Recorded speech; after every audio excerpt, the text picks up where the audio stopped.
Et pour l'exercice 6, on considère la fonction f définie par fx égale exponentielle moins x au carré sur 2 plus x à la puissance 4 sur 12 moins x au carré sur 2. Pour le domaine de définition de f, il est clair que le domaine de définition de f égale R, car pour l'exponentielle, son domaine de définition c'est R, et le reste de la fonction, son domaine de définition c'est R. F'x, donc la dérivée de fx, c'est la dérivée de exponentielle moins x au carré sur 2, plus la dérivée de x à la puissance 4 sur 12, moins la dérivée de x au carré sur 2. Donc ce sont des dérivés pas très difficiles. Pour l'exponentielle moins x au carré sur 2, là c'est une fonction sous la forme f rond g. Donc la exponentielle moins x au carré sur 2, on peut l'écrire égale f rond g, avec fx c'est exponentielle x et gx c'est moins x au carré sur 2. Et nous avons f rond g prime égale f rond g, la dérivée de f rond g, c'est f prime de gx fois g prime x. Donc là, c'est la dérivée, pour notre cas, c'est la dérivée de moins x au carré sur 2, c'est-à-dire moins x, fois g prime x, c'est-à-dire la dérivée de l'exponentielle, appliquée à moins x au carré sur 2, donc moins x carré sur 2. C'est ce qui... Donc, nous avons moins x exponentielle moins x au carré sur 2, plus x à la puissance 3 sur 3, moins x. Pour la dérivée de f seconde x, on va faire la même chose, dériver chaque terme de l'expression de f prime x. Puis, nous avons calculé l'élasticité de f en x. Et donné l'élasticité de f en x égale à 1, on applique directement la formule de l'élasticité. L'élasticité de f en x, c'est x fois f' sur f. Donc x fois f' sur f, on écrit la formule toute entière, puis on essaye de voir après s'il y a des simplifications à faire. Dans notre cas, on va laisser la formule ainsi. Et on va essayer de calculer cette élasticité lorsque x est égal à 1. Donc, on va remplacer dans cette formule x par 1. On va trouver que l'élasticité de f en 1 égale à peu près moins 7. Donc, l'élasticité, elle est négative. Ça veut dire que x et fx, ils varient dans des sens différents. C'est-à-dire, si x augmente, f diminue, si x diminue, f augmente. Donc, une augmentation pour la question 3, interpréter économiquement ce résultat, ça veut dire, on peut dire par exemple, une augmentation de 1% de x entraîne une diminution de 7% de f, ou bien une diminution de 1% de x entraîne une augmentation de 7% de f. Donc voilà pour l'exercice 6. Pour l'exercice 7, nous avons, la consommation C d'un ménage est une fonction de son revenu R, C égale 0,5 R plus 3. Quel est le taux de variation de la consommation par rapport à une diminution de 1% du revenu à partir du revenu actuel R0 égale à 10. Donc, pour ceci, il faut effectivement qu'on calcule l'élasticité de C par rapport à R. Donc, on applique directement la formule R fois C' sur C. C' égale 0,5. Puis, on recopie la C. Donc, on trouve que l'élasticité de C par rapport à R, c'est R fois 0,5 ou bien 0,5 R sur 0,5 R plus 3. Pour R0 égale à 10, on remplace dans cette formule R par 10, on va trouver que l'élasticité de C par rapport à R égale 0,62. Donc, pour l'interprétation, la même chose. Qu'est-ce que nous avons là dans la question? Quel est le taux de variation de consommation par rapport à une diminution du revenu à partir du revenu actuel? Donc, une diminution de 1%. Donc, une diminution de 1% du revenu entraîne une diminution de 0,62%, cette valeur-là, de la consommation. Donc, cette valeur, ou bien l'élasticité pour R0 égale à 10 est positive, ça veut dire qu'à partir de R0, ça veut dire que à partir de R0 égale à 10, R et C varient dans le même sens. C'est-à-dire une diminution de 1% du revenu entraîne une diminution de 0,62% de la consommation. Si on nous demande par exemple d'interpréter une augmentation de 1% du revenu, on va écrire que une augmentation de 1% du revenu entraîne une augmentation de 0,62% de la consommation. Pour l'exercice 8,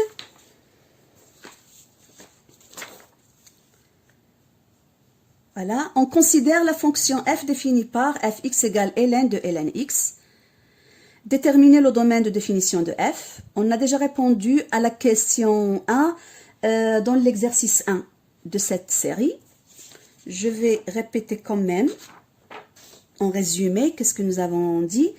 Le domaine de définition de cette fonction égale x, qui vérifie que x supérieur à 0 pour que ln x soit bien défini, et qui vérifie aussi que ln x soit supérieur à 0 pour que ln de ln x soit bien défini.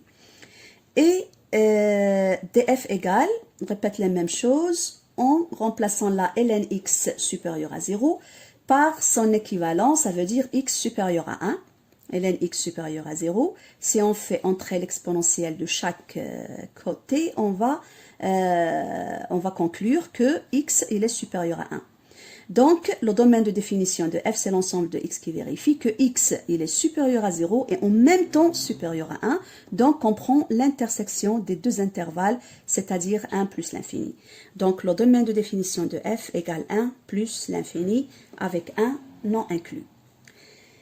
La question 2, déterminer, étudier la convexité de la fonction f. Pour la convexité, il faut calculer la dérivée seconde de f. Donc, on commence par la première dérivée. f' égale 1 sur x ln x. Puis, on calcule f seconde x. Donc, f'x, il est sous la forme de 1 sur f. Et on sait que 1 sur f' égale moins f' sur f au carré.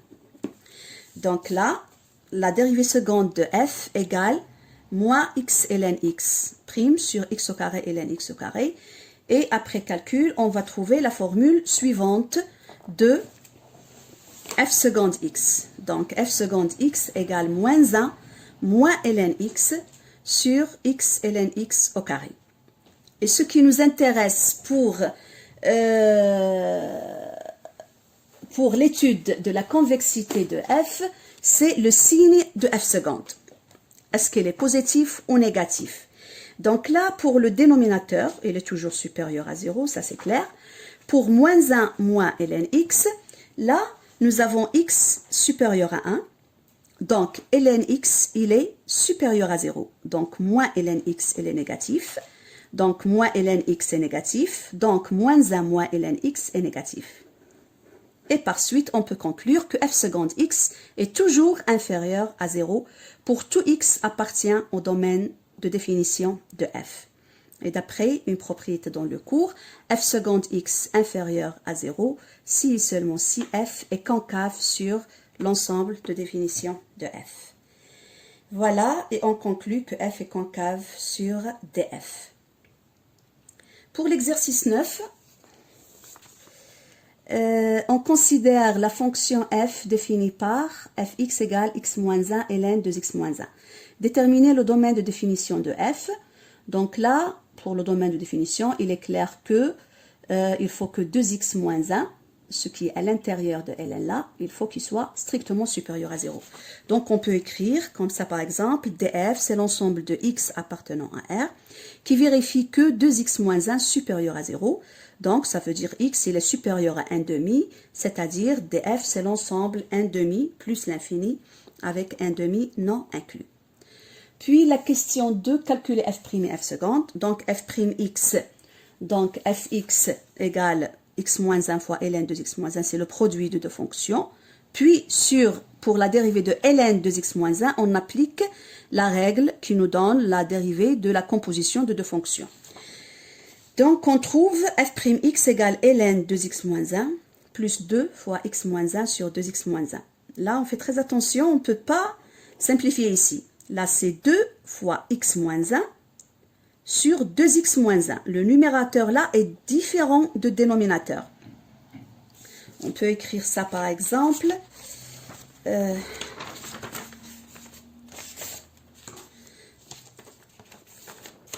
Là, nous avons 2 fois x moins 1 sur 2x moins 1. Ceci est différent de 2x moins 1 sur 2x moins 1. Donc, on ne peut pas simplifier. En fait, ceci est égal à 2x moins 2, si vous voulez, divisé par 2x moins 1. Donc, on ne peut pas simplifier. On ne peut pas simplifier. On va les laisser ainsi. F'x ln 2x moins 1 plus 2 fois x moins 1 sur 2x moins 1. Puis, on calcule f seconde x. On dérive ceci plus 2 fois la dérivée de x moins 1 sur 2x moins 1. On va trouver que f seconde x égale 4x sur 2x moins 1 au carré. Voilà. Pour f' et f seconde. Oui. La question 3, montrer que 1 est un point critique de f. Donc là, on montre que 1 est un point critique de f, ça veut dire il suffit de montrer que f'I égale 0. Donc on calcule f'I, c'est-à-dire dans la formule de f'x, on remplace x par 1, on va trouver que f'I égale 0, et on conclut tout de suite que 1 est un point critique de f. Voilà, montrer que 1 est un point critique de f et déterminer sa nature. Pour déterminer sa nature, il faut calculer f seconde 1. On remplace dans l'expression de f seconde x par 1. On va trouver que f seconde 1 égale à 4, supérieur à 0. Et on constate que 1 est un minimum relatif de f, ou bien f admet un minimum relatif au point x0 égale à 1. Voilà pour l'exercice 9. Et c'est la fin de la série numéro 1.